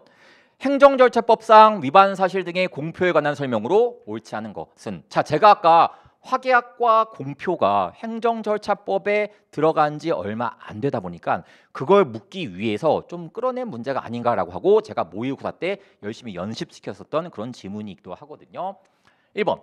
행정청은 위반 사실 등의 공표를 하기 전에 당사자가 공표와 관련된 의무의 이행, 원상회복, 손해배상 등의 조치를 마친 경우는 위반 사실 등을 공표하지 아니할 수가 있다. 맞는 이야기죠. 근데 고액 체납자라고 해서 명단을 공표하려고 했는데 세금을 내버린 거예요. 냈을 때 그럼 공표 안 하냐? 아니, 할 수 있다라고 한다는 거. 해도 되고 안 해도 되는 거구나라고 한다는 거 체크하시면 되겠고요. 2번. 위반 사실의 공표에 관하여 당사자가 의견 진술의 기회를 포기한다는 뜻을 명백하게 밝혔대요. 우리가 공표하기 전에 사전에 통보합니다. 너의 이름을 온 동네 방네 공표할 거야 라고 통보를 해요. 그걸 했으면은 얘가 사전 통지를 받았는데, 사전 통지를 했더니 얘가 뭐라고 했냐면은 나는 의견 진술 같은 거 하고 싶은 마음이 전혀 없다라고 명백하게 밝혔을 때는 굳이 의견 제출의 기회를 줄 필요는 없다는 뜻이겠죠. 의견 진술의 생략사유에 해당하게 됩니다. 그렇기 때문에 이건 주어야 한다는 틀린 지문이구나라고 보시면 되고요. 3번. 행정청은 공표된 내용이 사실과 다른 것으로 밝혀지거나 공표에 포함된 처분이 취소된 경우, 예컨대 새 고액 체납자라고 해가지고 공표를 했는데 알고 보니까 고액 체납자가 아니었었던 거예요. 그때는 어떻게 하냐면은 공표된 기간 이상으로 공표가 잘못되었다는 것을 또 공표해야 됩니다. 다만 당사자가 원하지 아니하면은 그냥 그거 냅두는 거구나라고 한다는 거 체크하시면 됩니다. 굳이 또 그런 게 돼서 내가 잘못 공표했다는 것을 공표하지 아니할 수도 있는 거구나라고 한다는 거 체크하시면 된다는 뜻이겠죠. 4번입니다. 우리 의견 진술의 제출의 기회를 받은 당사자는 수단 제한이 없거든요. 제가 이거 따로 예전에 정리 한번 해드린 적이 있었습니다. 제 수업 때. 그래서 서면, 말 또는 정보통신망, 인터넷을 통해서 의견 제출할 수가 있다 정도 여러분들이 기억하시면 된다는 말씀이고요. 14번입니다. 14번. 행정법의 효력에 대한 설명으로 옳은 것만을 보기에서 모두 고른 것은 기억. 처분은 무효인 경우를 제외하고 권한이 있는 기관이 취소 또는 철회하거나 기간 경과 등으로 소멸되기 전까지는 유효한 것으로 통용이 된다. 공정력 이야기한다는 거 알고 있으시겠죠? 이게 행정기본법에 규정된 내용이기도 합니다. 자, 이번에 소방직 시험에서의 특징 중에 하나가 뭐냐면은 행정기본법을 단독 문제로 출제하지 않고 이렇게 보기 속에 선지 속에 숨겨가지고 출제를 한 경우들이 좀 많이 있었거든요. 그것도 그거의 하나의 일환이다라고 보시면 되고요. 니은. 그러면 조례와 규칙은 특별한 규정 없으면은 20일이 지나면 효력 발생한다는 건 뭐 쉬운 내용이고요. 디귿이죠. 개정법령 기준이 사실 또는 법률 관계를 적용 대상으로 하면서 국민의 재산권과 관련하여 종조보다 불리하게 규정하고 있다. 즉 신법이 예전법보다 더 불리하게 규정하고 있다라고 한다면은 여러분들 이게 완성된 사실이라고 한다면은 구법 적용하겠지만 진행 중인 사건이라고 한다면은 신법 적용한다는 거 괜찮지 않습니까? 그래서 그러한 사실 또는 법률 관계가 개정 법령이 시행되기 이전에 이미 완성 또는 종결된 것이 아니라면은 진행 중인 것이라고 한다면은 개정 법령을 적용한 것은 헌법상 금지되는 소급입법에 의한 재산권 침해라고 할 수는 없겠구나. 이게 위법이라고 할 수는 없겠구나라고 얘기할 수가 있다는 뜻이겠죠. 리을. 어떠한 법률 조항에 대하여 헌법재판소가 헌법 불합치 결정. 헌법 불합치 결정하면은 그 법조문이 위헌이라는 뜻이고요. 빨리 입법자가 그것을 개정해야 될 의무가 발생하게 됩니다. 그럼 개정을 할 때 개정된 법이 만들어지잖아요. 그럼 그 개정된 법을 오늘부터 앞으로 적용을 할지, 오늘부터 미래일에 적용할지 그걸 장래효라고 하고 있고 예전에 있었던 것부터 적용을 시킬지는 입법자가 알아서 결정하면 됩니다. 그래서 형성 재량에 맡긴 이상 개선 입법의 소급 적용 여부와 소급 적용 범위는 원칙적으로 입법자의 재량에 달린 것이다라고 얘기할 수 있다는 뜻이겠죠. 정답 모두 맞는 지문이니까 4번 고르시면 되겠다라고 얘기할 수 있습니다. 15번 너무 쉽죠? 여러분들 항상 행정법에서 모두 고려한다, 개별적 성질을 고려한다 되게 좋아하는 멘트 아니겠습니까? 이것도 기속행위와 재량행위는 이런 식으로 종합적으로 고려하는 거구나라고 한다는 거 체크하시면 되고요. 2번 재량행위에 대한 사법심사와 기속행위에 대한 사법심사. 기속행위는 법원이 일정한 결론 도출한 다음에 이게 행정청의 판단과 맞는지 아닌지를 살펴보는 식으로 판단하고 있고요. 재량행위는 일정한 결론을 도출하지 않고 다만 그 처분이 재량권을 일탈 남용했는지 여부만 살핀다는 거 아시지 않습니까? 그렇기 때문에 재량행위에 대한 사법심사가 이루어지는 경우 법원은 독자의 결론 도출하고 이건 기속행위에 대한 심사니까 틀린 지문이라고 얘기할 수가 있겠죠. 3번 우리 건축 허가는 법에 나와 있는 요건이 충족되었다고 하더라도 공익을 이유로도 거부할 수 있다는 거 아시지 않습니까? 그렇기 때문에 공익의 이유가 없다면 관계법령에 정하는 제한 사유 이외의 사유를 들어 요건을 갖춘 자에 대하여 허가를 거부할 수가 없다. 그러니까 요건을 갖췄을 때 공익적 이유 때문에 이건 공익을 너가 건축물을 짓기 위해서 요건 충족해온 건 알겠지만 공익 때문에 허가를 못하겠다. 이건 괜찮아요.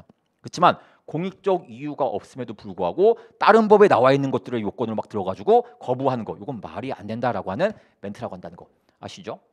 4번 여러분들 재량행위와 판단요지 우리 행정법 판례에서는 이거 구분하지 않는다라고 한다는 거 아시지 않습니까? 그래서 우리가 구분하지 않고 그냥 판단여지가 곧 그냥 재량권이 인정되는 손을 보고 있다라고 한다는 것도 알고 있으시겠죠? 이것도 모의고사 때 충분히 연습시켜 드렸던 내용이기도 하죠.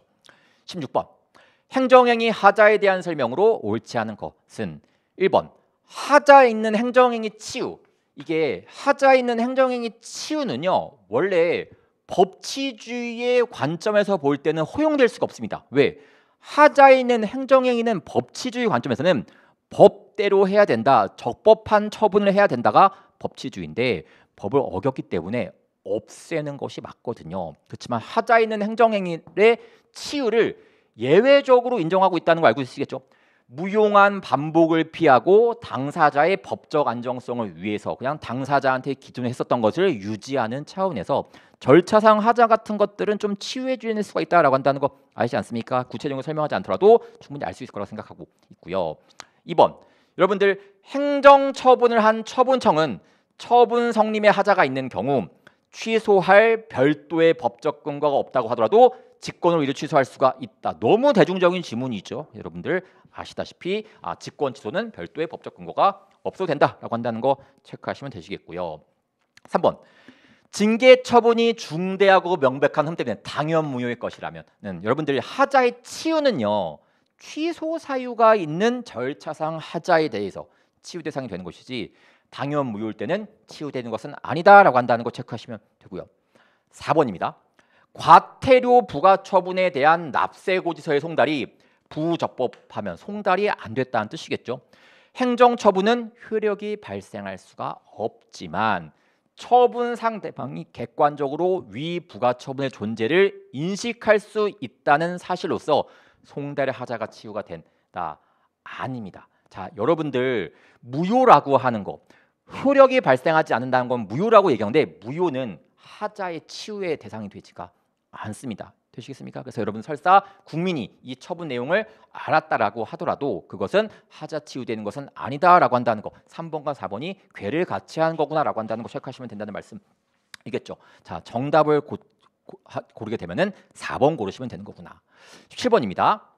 행정행위에 관한 설명으로 옳은 것만을 보기에서 있는 대로 모두 고른 것은 기억, 변상금 부과 처분에 대한 취소 소송이 진행 중이더라도, 즉 법원에서 이걸 취소할지 말지를 심사하고 있는 기간이라도 충분히 변상금을 부과한 행정청이 내가 변상금 부과 처분이 잘못되었으니까 직권으로 취소하고 새롭게 부과하는 건 가능하다고 한다는 건 아시지 않습니까? 그래서 소송이 진행 중이더라도 부과권자로서는 위법한 처분을 스스로 취소하고 하자를 보완하여 다시 적법한 부과 처분을 할 수도 있다.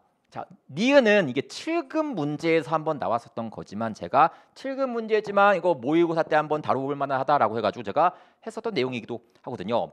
우리가 과세 처분이라는 게 있어요. 과세 처분. 세금 부과 처분을 과세 처분이라고 하는데 세금 부과 처분하기 전에 과세 예고 통지라고 하는 것을 합니다. 너 이러이러한 세금이 부과될 예정이다라고 알려주는 거예요. 그럼 그 과세 예고 통지를 받게 되면은 실제 세금 부과되기 전까지 우리가 뭐를 할 수가 있냐면은 세금 부과되기 전, 과세 전, 이 과세 예고 통지가 적법한지 부적법한지를 심사할 수 있는 심의 생기게 버리게 됩니다. 요거를 할 수 청구를 했더니 이거에 대한 결과가 있기 전에 세금 부과 처분한다. 그거 당연 무효로 본다라고 한다는 거 기억하시는가 모르겠습니다. 어쨌든 과세 예고 통지 후 요거에 대한 심사 중에 갑자기 본 과세를 해버리게 되면은 그거는 무효인 처분을 본다라고 한다는 것도 기본적인 내용이고요. 디귿입니다.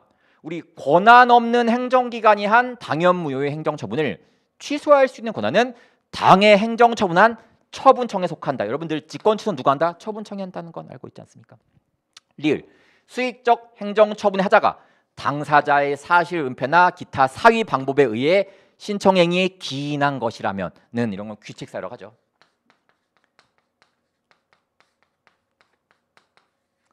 그냥 잘못했다라고 보시면 됩니다. 여러분 잘못하게 되면은 국민한테 아무리 수익적 행정행위를 했다고 하더라도 이거는 신뢰보호 원칙 같은 거 적용할 필요 없다라고 한다는 거 아시지 않습니까? 이익형량 같은 거 할 필요도 없다는 거 알고 있으시겠죠? 그래서 당사자는 처분에 의한 이익이 위협하게 취득되었음을 알아 취소 가능성도 예상할 수 있었다고 할 것이고 내가 보조금 받은 것이 잘못되었다는 것도 알고 있을 것이므로 자신이 처분에 관한 신뢰이익을 원용할 수 없음 물론 주장할 수 없음 물론 행정청이 이를 고려하지 아니하였다고 하더라도 일탈 남용이 되는 것은 아니다. 이것도 알고 있으신 내용일 겁니다. 정답 고르시게 되면은 기억, 니은, 디귿, 리을 다 맞는 내용이겠네요. 정답은 4번 고르시면 되겠죠. 18번.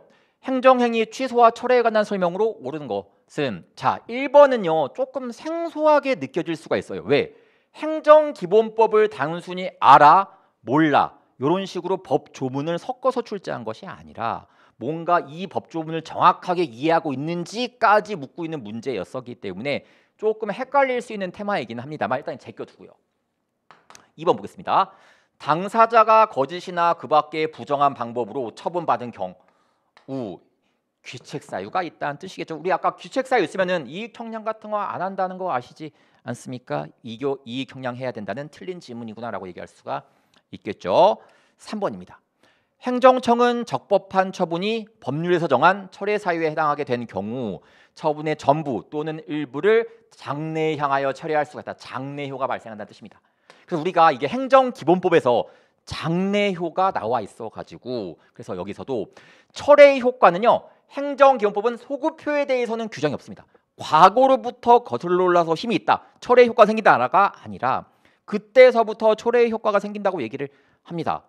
다만 철회를 해도 수익적 행정처분을 없애는 거니까 결국은 침익적인 작용을 하는 거잖아요. 침익적인 작용을 하는 것이기 때문에 이익 형량 같은 것은 해줘야 되는 거구나라고 얘기를 한다는 뜻이겠죠. 그래서 이 비교 형량할 필요가 없다가 아니라 비교 형량을 해줘야 되는 거구나라고 한다는 거 체크하시면 됩니다.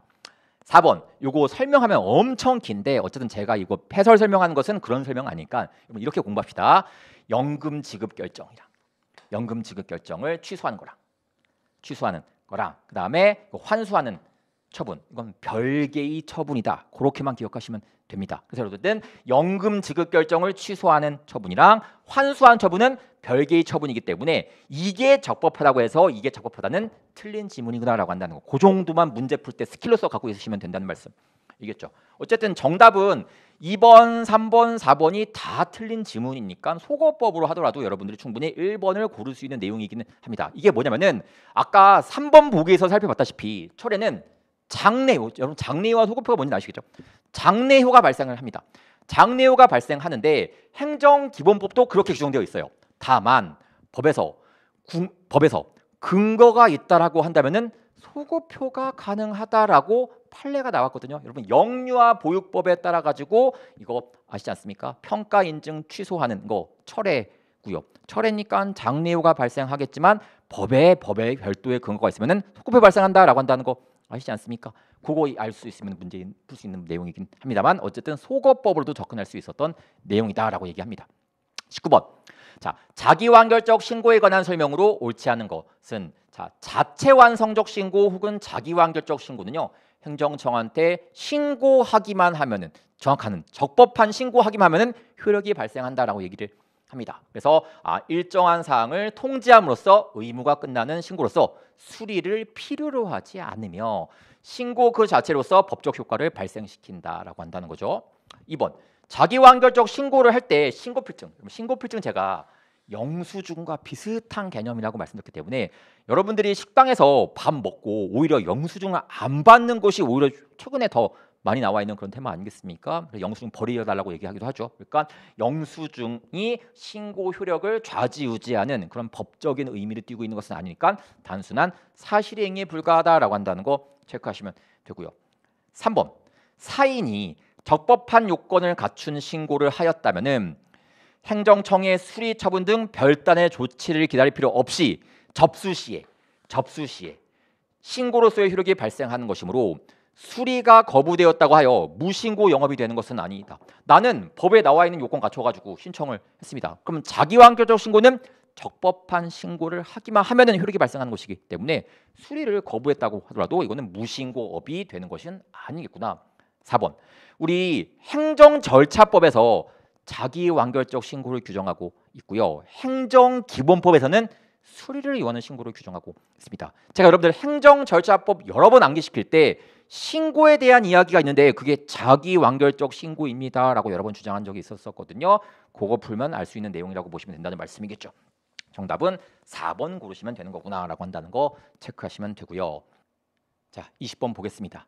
자, 행정입법에 관한 설명으로 옳지 않은 것은 자, 1번 헌법에서 정한 행정부가 아닌 기관에 의한 행정입법에는 국회 규칙, 대법원 규칙, 헌법재판소 규칙, 중앙선거관리위원회 규칙 여기까지는 맞는 이야기 하고 있습니다.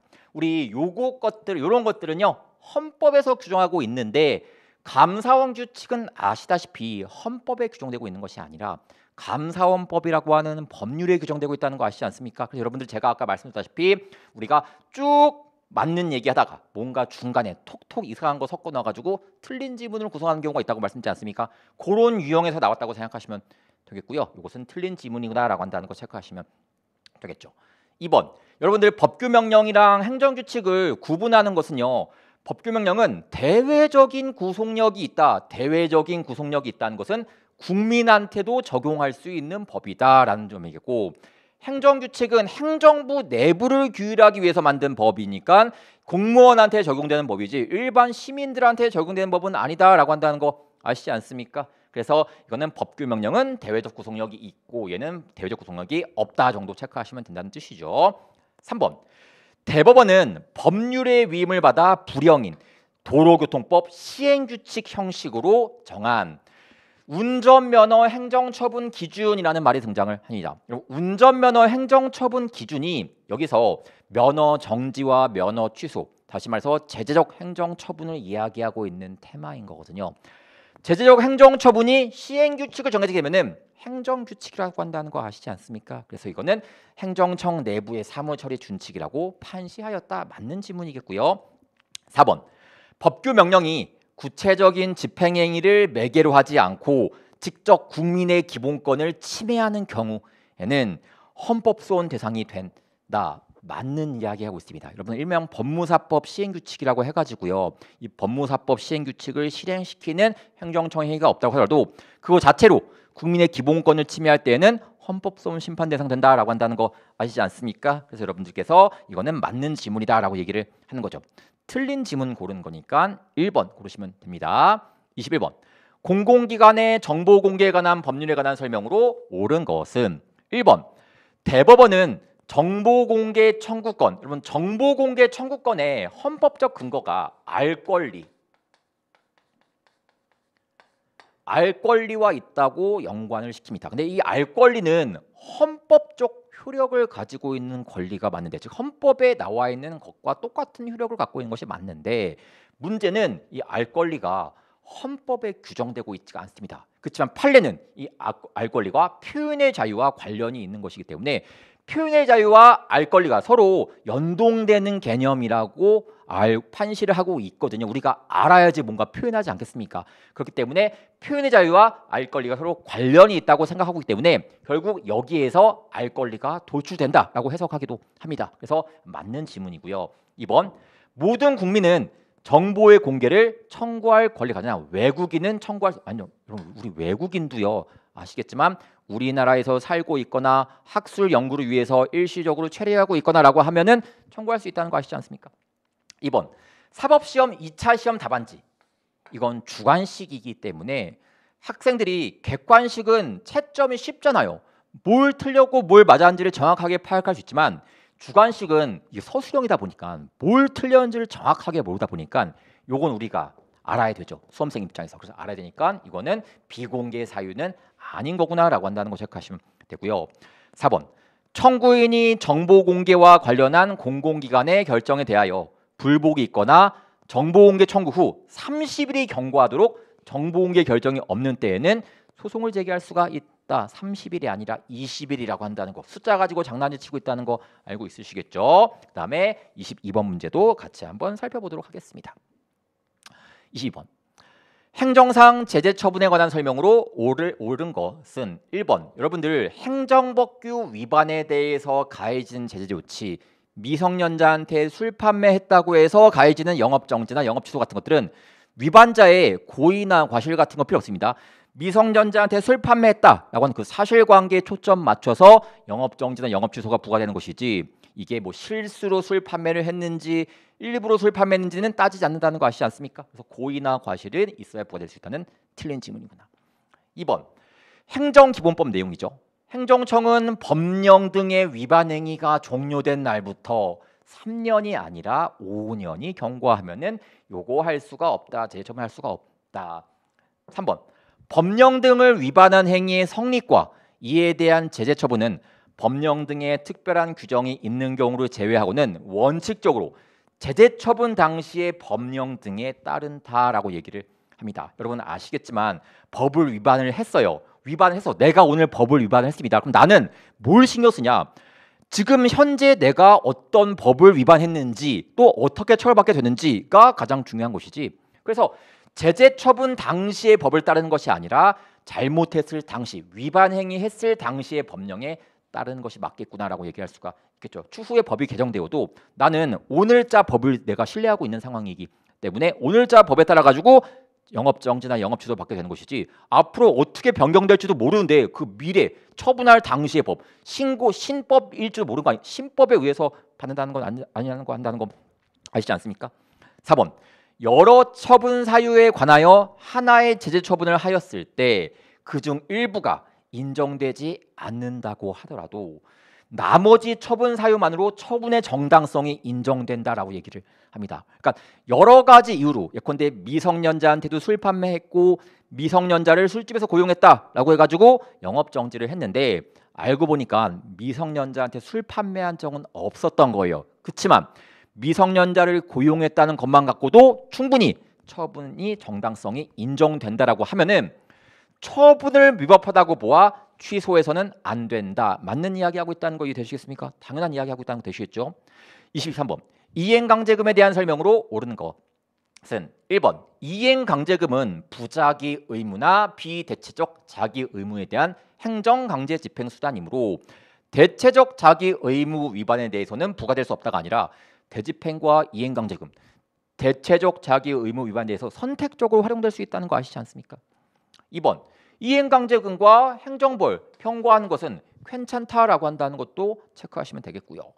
3번, 이행강제금의 납부 의무는 일신 전속정의 성질을 갖는다는 뜻은 그 한 사람한테만 귀속이 된다는 말과 똑같은 표현이기 때문에 상속인에게는 승계가 되지 않는 거구나라고 하고, 혹시 상속인에게 그 이행강제금을 따로 부과해버리게 된다면은 그것은 무효다라고 하는 것까지 공부하시면 공부 잘하시는 분들이죠.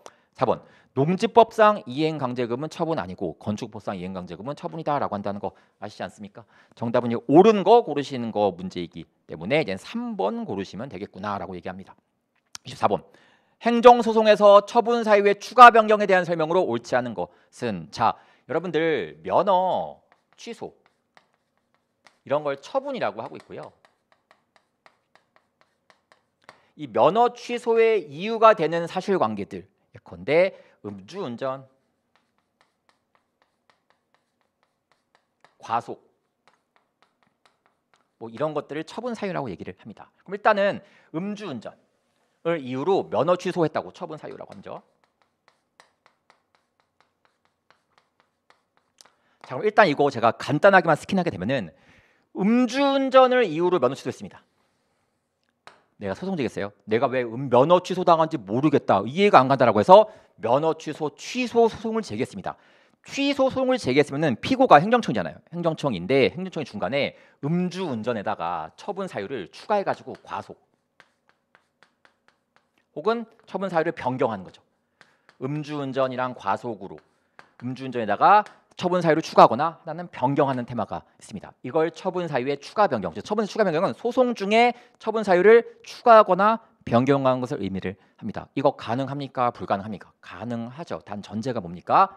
음주랑 과속이랑 동일한 사실관계일 때 가능한데 제 생각에 음주랑 과속은 동일한 사실관계가 아니거든요. 그러니까 처분 사유의 추가 변경이 안 되겠다라고 얘기를 합니다. 그럼 만약에 음주를 면허 취소를 받았는데 과속한 것도 알고 있었어요. 실제로 국민이 막 과속도 했는데 라고 알고 있습니다. 그래도 추가할 수가 있냐? 안 된다고 한다는 거 아시지 않습니까? 객관적으로 이게 동일해야지 가능한 것이지, 설사 과속한 걸 알고 있어도 처분 사유의 추가 변경 안 된다는 거 아시지 않습니까? 1번, 정답 고르는 건 수월했던 내용이긴 합니다. 추가 또는 변경된 사유가 처분 당시 이미 존재하고 있었거나 당사자가 이를 알고 있었다면, 난 과속도 했었는데 알고 있었다면은 당초 처분 사유와 동일성이 있다고 할 수 있다. 이건 틀린 지문이구나라고 얘기할 수가 있다는 뜻이겠죠. 자, 그럼 2번, 3번, 4번 볼 것도 없지만 조금 2번이 조금 헷갈릴 수가 있습니다. 소송에서 처분 사유와 기본적 사실관계가 동일하대요. 기본적 사실관계가 동일하니까 추가 변경이 가능합니다. 이렇게 음주와 과속이 아니라 뭔지는 모르겠지만 음주와 뭔가 동일한 테마가 있었다 이거야. 동일한 테마가 있었다 이거야. 그러면 추가 변경이 가능한데 처분청이 즉 피고가 이를 주장 증명하지 못하여 법원이 처분을 위법하다고 판시해서 취소하는 처분을 했다라고 얘기를 합니다. 그러니까 처분 사유 추가 변경을 충분히 할 수 있는 사안인데 행정청이 처분 사유 추가 변경을 못 해가지고 결국 면허 취소가 취소되는 결과에 이르게 되었대요. 그러면 그거 추가 변경되었었던 거 추가 변경하지 못했었던 걸 근거로 해가지고 똑같은 처분하는 거 가능하냐? 그거 안 된다라고 한다는 거 아시지 않습니까? 처분 사유의 추가 변경은 동일한 사안을 한 번에 처리하게끔 만든 제도이기 때문에 네가 음주와 동일한 사안이 있었다고 하면은 소송 중에 추가시켜야 되는 것이지 그걸 추가시키지 못했다라고 해서 이게 취소된 다음에 똑같이 그 테마를 가지고 동일한 처분하는 것은 허용되지 않는 거구나라고 한다는 거 체크하시면 됩니다. 3번 보기도 체크 한번 하면 된다는 뜻이겠죠. 3번 어떤 처분의 당초 처분 사유와 기본적 사실관계의 동일성이 인정되지 않는 다른 사유가 있다. 그냥 과속 같은 거예요. 음주와 과속은 동일성이 인정되지가 않죠. 처분에 대한 취소송에서 처분 사유 추가 변경은 허용되지가 않죠. 허용되지가 않겠죠. 이거 추가시킨 거 안 됩니다. 처분청은 그 처분에 대한 취소 판결 확정 후 이거 취소 판결 확정 후 다시 과속을 이유로 처분한 것은 허용된다. 허용되는 것이 맞죠. 이해되시겠습니까? 맞습니다. 그래서 다시 면허 취소를 한데 과속을 이유로 다시 처분하는 것은 괜찮다라고 얘기합니다. 왜? 음주운전이랑 과속을 다툴 기회가 없었으니까 못 다투는 테마다 보니까 다시 과속을 이유로 면허 취소하는 것은 허용된다라고 얘기를 합니다. 4번도 대중적인 질문 아니겠습니까? 우리가 음주라고 하는 처분을 하면서 도로교통법 오늘이 30일이니까 그냥 30조라고 하겠습니다. 30조에 관련된 이야기를 하다가 소송 중에 도로교통법 30조에다가 플러스 31조 혹은 30조에서 31조로 변경해버리는 겁니다. 이거 가능하냐? 음주운전이라고 하는 사실관계만 동일하다고 한다면은 법조문을 추가시키거나 변경하는 건 가능하다고 한다는 거 아시지 않습니까? 가능하니까 우리가 이 31조에 따른 음주운전이 위법한지 적반지를 판단할 수가 있다라고 얘기할 수 있다는 뜻이겠죠. 그래서 처분청이 처분 당시 적시한 구체적 사실을 변경하지 아니한 범위에서 단지 처분의 근거 범위만을 추가 변경한 것에 불과한 경우에는 새로운 처분 사유의 추가라고는 볼 수가 없으므로 행정청이 처분 당시 적시한 구체적 사실에 대하여 처분에 추가 변경한 법령을 적용하여 처분의 위법 여부를 판단하는 판사 입장에서는 31조에 따른 음주운전을 일환 면허 취소가 적법한지 위법한지를 판단할 수 있다라고 하는 멘트로서 이해하시면 됩니다. 1번이랑 4번은 여러분들이 문제에서 직접 보셨어야 할 내용들이었기 때문에 크게 어렵지 않게 정답을 고를 수 있는 내용이기도 합니다. 정답은 1번 오겠죠. 마지막 문제입니다. 행정심판에 대한 설명으로 옳지 않은 것은 이 문제도 너무 쉽게 구성되어 있거든요. 일단 1번은요. 우리가 진정이라고 하는 거랑 행정심판은 다른 구조예요. 진정은 그냥 희망사항 같은 걸 이야기하는 거고 행정심판은 이 처분으로부터 나를 구제해 주세요라고 얘기하는 테마이거든요.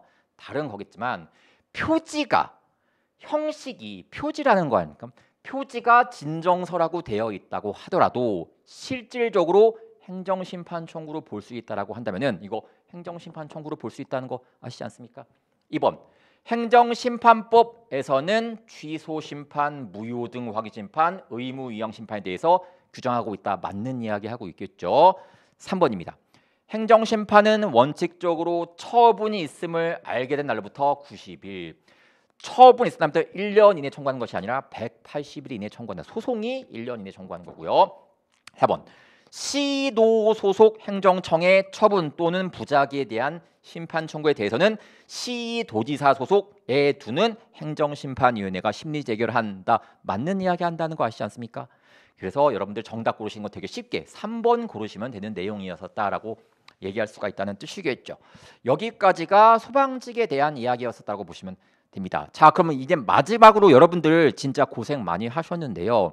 자, 여기까지 해설 강의를 듣고서 혹은 듣지 않았다고 하더라도 여러분들이 대충 내가 조금 더 공부를 해야 될지 그래서 내년 시험을 준비할지 아니면 지금 바로 체력을 준비해가지고 내가 다음 단계로 가야 될지를 결정하실 시간이 왔다고 생각을 드는데 물론 여러분들 지금 당장 결정할 필요는 없긴 하겠지만 어쨌든 앞으로 행정법을 다시 공부해서 내년 소방직 시험에 준비하려는 분들이라고 한다면은 뭘 말씀드리고 싶냐면은 첫 번째는요. 천리길도 한 걸음부터라는 말을 드리고 있습니다. 일단 여러분들이 이 행정법은요. 기본적인 이론을 토대로 기본적인 용어를 토대로 이론이 구성되어 있고 이 이론이 판례 접목이 되면서 형성된 것이 행정법이거든요. 그래서 여러분들이 판례 위주로 출제되니까 판례 위주로만 공부 열심히 해야지는 최상위권으로 가는 데는 굉장히 제약이 있을 수가 있는 것이기 때문에 처음에 기초적인 용어를 잘 다지고 이론을 이해를 한 다음에 그다음 판례를 공부하시면은 착착착 순서대로 이해되는 효과가 발생하실 겁니다. 그걸 반드시 체험하시면서 공부하시면 좋겠다는 생각이 들고 이론을 이해하는 것도요. 막 수업 시간에 장황하게 이야기하는 거 그런 것보다 핵심을 통해 가지고 요건 요거다. 이런 원리 관계를 이해하고 문제 풀 수 있을 정도만 이해하시면 되는 것이기 때문에 생각보다 어렵지 않게 도전할 수 있는 과목이라고 생각이 들고요. 또 행정법은 아시겠지만 효자 과목입니다. 왜? 몇 가지 문제의 패턴만 익숙해지게 되면은 나오는 것들이 거의 비슷비슷하기 때문에 약간 말을 바꿔서 출제한다거나 뭐를 섞어서 출제한다던가 이런 느낌이기 때문에 정답 고르는데 크게 지장이 없을 때가 많이 있거든요. 그래서 여러분 행정법은 효자 과목이다라고 한다는 것은 알고 있을 거라고 생각을 됩니다. 그래서 여러분들이 행정법을 효자 과목으로 만들기 위해서는 그냥 판례만 무식하게 암기한다라는 생각으로 가기보다는 이게 용어와 이론과 판례 이 세 가지를 여러분들이 단계적으로 이해를 하시면서 접근하는 게 가장 현명하다라고 얘기할 수가 있다는 말씀이고요. 두 번째는요. 자, 여러분들이 다시 행정법을 공부하든 소방을 공부하든지 무슨 과목을 공부하든지 간에 원인을 알고서 공부하셨으면 좋겠다는 생각이 듭니다. 내가 열심히 안 했어라는 추상적인 생각을 갖기는 보다는 뭐가 부족했기 때문에 이걸 채워가면서 공부해야지라는 마인드를 갖고 있으셔야 여러분들이 다음 시험을 현명하게 대처할 수가 있다는 뜻인 거예요. 그래서 여러분들이 내가 이번 시험에서는 뭐가 부족했었기 때문에 요걸 어떠한 기간 동안 메꿔 가게 되면은 다음 시간에 잘 볼 것 같아. 다음 이런 플랜이 짜 있어야 되는 것이지 그냥 무지막지하게 그냥 다시 한번 준비해 볼까라고 하게 되면은 또 처음 공부하는 친구들한테 뒤떨어지게 될 수가 있고요. 그리고 여러분들은 시험을 보신 분들이기 때문에 이미 돈으로 주고도 살 수 없는 경험이 있는 분들이십니다. 이 경험이 여러분들한테 도움이 되기 위해서는 뭐가 잘못되었는지 내가 공부했을 때 뭐가 잘못되었는지를 냉정하게 판단할 줄 아셔야 됩니다. 그래야지 다음 시험에서 빛을 볼 수 있지 않을까라고 생각이 듭니다.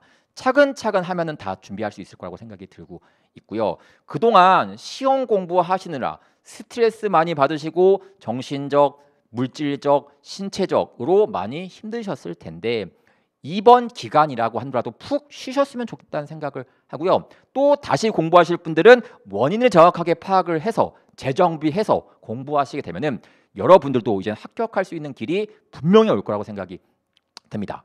끝까지 함께 해주셔서 감사드리고요. 여러분들께 좋은 결과가 함께하고 또 멋진 소방대원으로서 살아가기를 진심으로 바라도록 하겠습니다. 존경하고 감사합니다. 고맙습니다.